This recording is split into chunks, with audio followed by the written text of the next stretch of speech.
everyone, today we're going to tackle tone mapping and color science like a pro. If you're new to this, don't worry, we'll keep it simple and quick. Let's dive right in. First things is, open the color science module.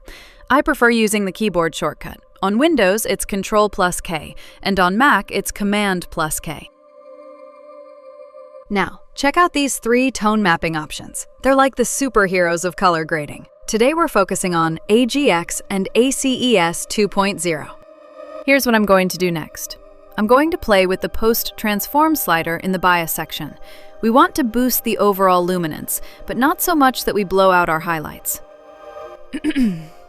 Alright, now let's switch over to ACES 2.0. I'll do the same Post-Transform tweak here. And there you have it. That's the easiest way to set up tone mapping for an image. A common mistake is to overdo the adjustments. Remember, less is often more in color grading.